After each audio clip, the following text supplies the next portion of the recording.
Hello everyone, good evening. कैसे हो आप? आई होप सब अच्छे होंगे। Welcome back to my new video. तो गाइज़, मैंने मेरी पिछली वीडियो में आप सबको बताया था कि मेरे मायके जाने के बाद जब मुझे मेरे पति ने मारा था और मैं मायके चली गई थी, उसके बाद मेरे पति जो हैं मेरी भाभी के पास फ़ोन करते हैं और उन्हें भड़काते हैं और हम बहन भाइयों के बारे में गंदी गंदी बातें बोलते हैं। मेरी माँ को, मेरे भाई को, हम सबको गालियाँ देते हैं गंदी गंदी, जो कि मैं आप लोगों को बता भी नहीं सकती। तो गाइज़, ये बातें हुई हैं जून की छुट्टियों में। 1 जून 2023 को मैं मायके गई थी। उसी दिन मेरे पति ने मुझे मारा था और उसी दिन मैं मायके चली गई थी। तो मेरी भाभी पहले से ही मायके गई हुई थी। तो जब मेरी भाभी के पास फ़ोन किया गया था तब मेरी भाभी अपने मायके में थी। उन्होंने ये सारी बातें हमें उस टाइम नहीं बताई। उसने ये सारी बातें हमें बताई जब जून की छुट्टियां ख़त्म हो गई और वो वापस आई, तब उन्होंने हमें ये बातें बताई कि उस आदमी ने इतना गंदा बोला है।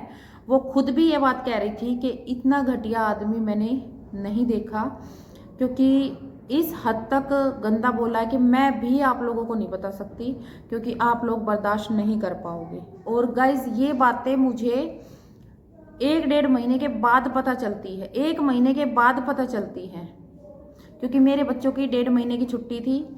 जीवांशी पहले ही चली गई थी, हम गए थे बाद में। मैं और शिवांश हम गए थे 1 तारीख को, जीवांशी तो और 1 हफ्ता 10 दिन पहले ही चली गई थी।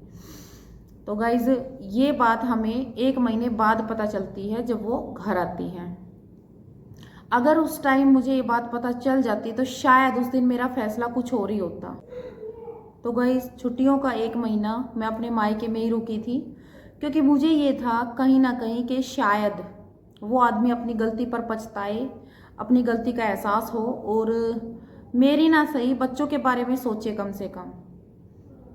लेकिन ऐसा कुछ नहीं हुआ। उसने 1 महीने तो क्या, अभी मुझे 1 साल ही हो गया है, तो उसने छुट्टियों में भी कोई मैसेज नहीं, कॉल नहीं, बच्चों के बारे में ये तक नहीं पूछा कि बच्चों का क्या हाल चाल है, कुछ भी नहीं, नो रिस्पॉन्स। तो गाइज, छुट्टियां ख़त्म होने वाली थी और मेरे दिमाग में, मेरे मन में ये सब बातें चल रही थी कि भाई अब छुट्टियां ख़त्म होने वाली है और अब बच्चों को स्कूल भी भेजना पड़ेगा। अब कैसे क्या करूँगी, क्योंकि गाइज मेरे बच्चों का EWS से एडमिशन हो रखा है और जो कि मैंने खुद करवाया है, मेरी दीदी ने और मैंने करवाया है। उस आदमी का इसमें कोई रोल नहीं है।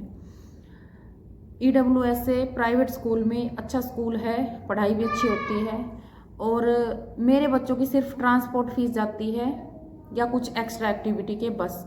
बाकी मेरे बच्चों का कोई पैसा नहीं लगता और ऊपर से पढ़ाई भी अच्छी है। तो मेरे को ये था कि स्कूल भी अच्छा है, लेकिन अब मैं क्या करूं? अब वहाँ से तो वो पास पड़ता था, यहाँ से तो बहुत दूर पड़ता है। अब मैं क्या करूं? तो गाइज, जैसे गर्मियों की छुट्टियां ख़त्म हुई तो मुझे तो ये टेंशन हो ही रही थी, साथ में मेरी दीदी भी ये सब सोच रही थी। तो मेरी जो बड़ी दीदी हैं दोनों, उन्होंने मिलकर और मुझसे पूछा, मेरी रजामंदी के साथ में ये फैसला हुआ कि भाई बच्चों को स्कूल तो भेजना है और उसी स्कूल में भेजना है, क्योंकि उस गंदे आदमी के लिए हम अपने बच्चों की पढ़ाई क्यों छुटवाएं वहाँ से, और स्कूल अच्छा ना हो तब भी देखा जाए। जब हमें इतनी सुविधा मिल रही है तो हम क्यों छोड़ें। तो गाइज, मेरी दीदी ने और मैंने मिलकर फैसला लिया कि बच्चों को स्कूल तो भेजना है, तो यहाँ भी नहीं रहना और वहाँ भी नहीं जाना, तो भाई अपना स्कूल के आसपास कहीं किराए पर कमरा लेना है और रहना है और बच्चों को भाई वहीं पढ़ाना है। तो गाइज, यही नजफगढ़ में जहाँ मैं पहले रह रही थी, वो मेरी बुआ जी हैं, रिलेशन में हैं, तो उनके यहाँ एक रूम खाली था, वो मैंने रेंट पे उठाया, मतलब किराए पर लेकर मैं वहाँ रहने लगी और भाई बच्चों को स्कूल भेजने लगी।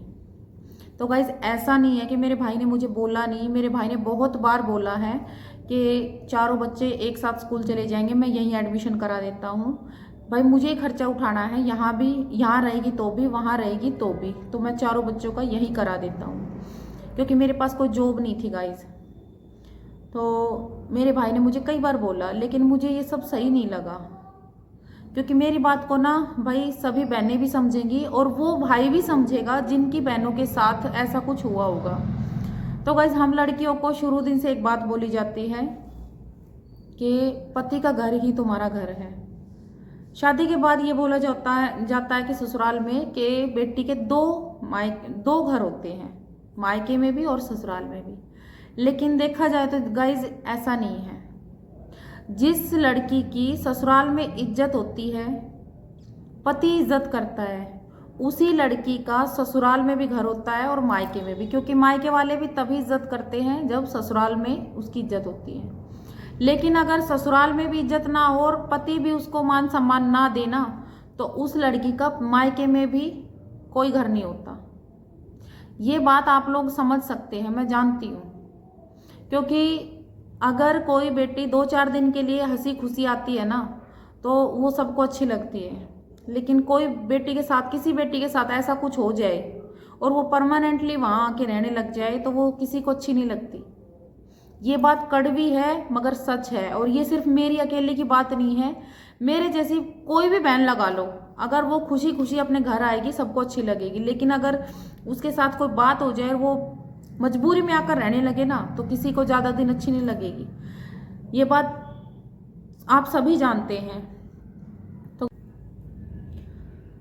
तो गाइज, ये जो हमारा समाज है, ये लड़की चाहे कितनी सही हो उसी को ताने मारता है, पति चाहे कितना ही गलत हो उसको कुछ नहीं बोलता।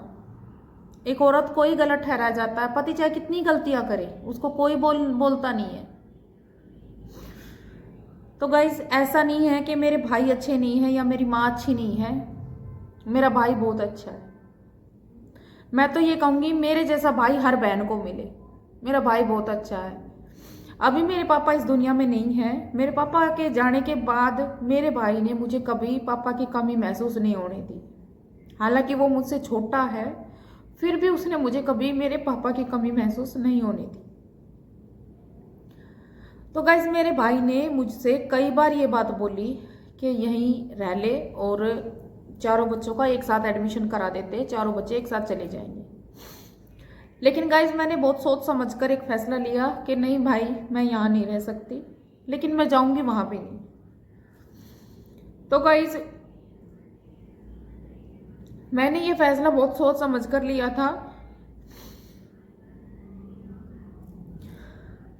क्योंकि मैं नहीं चाहती थी कि मेरी वजह से मेरे भाई को किसी की बातें सुननी पड़े। इन फ्यूचर कभी उसको कोई परेशानी हो मेरी वजह से। तो मैं इतना जानती हूँ कि पास रहने से रिश्तों में कड़वाहट होती है। ये मेरी अकेली की बात नहीं है, वो हर वो औरत समझेगी, चाहे किसी के साथ ये सब बात हुई हो या ना हुई हो। लेकिन ये बात सभी औरतें जानती हैं कि पास रहने से रिश्ते खराब होते हैं, कड़वाहट होती है। 4 बर्तन रहेंगे तो खुड़कते हैं, बचते हैं। तो इसलिए मैंने बहुत सोच समझ कर ये फैसला लिया था कि नहीं भाई, मैं यहाँ नहीं रहूँगी। मेरे भाई ने ये बात बोली थी कि बहन ठीक है, तेरी मर्जी है, तू खुश रह। मतलब अगर तू यहाँ नहीं रहना चाहती, तू जहाँ भी रहे, मैं बैठा हूँ, मैं करूँगा, क्योंकि मुझे ही करना है। अगर तू यहाँ रहेगी तो भी मुझे ही करना है, तू वहाँ रहेगी तो भी मुझे ही करना है। तो तेरी मर्जी है, तू जहाँ रहना चाहे, जैसे रहना चाहे, तेरी मर्जी है। तो गाइस, मेरे पास कोई जॉब नहीं थी, मैं हाउसवाइफ थी। मैं ससुराल में भी कोई काम नहीं करती थी, बस खाली 2-4 बच्चे ट्यूशन के आते थे, 8-10 बच्चे आने लग गए थे, वो भी मेरे हस्बैंड को बर्दाश्त नहीं हुआ। तो मेरे पास कोई जॉब नहीं थी, सारा खर्चा मेरे भाई को ही उठाना था। तो तब हमने ये फैसला लिया था कि मैं रेंट पर रहूँगी बाहर, अपने बच्चों को उसी स्कूल में पढ़ाऊँगी। ऐसे आदमी के लिए मैं अपने बच्चों का स्कूल क्यों छुटवाऊँ। तो तब जाके हमने ये फैसला लिया था और मैं बाहर रहने लगी थी।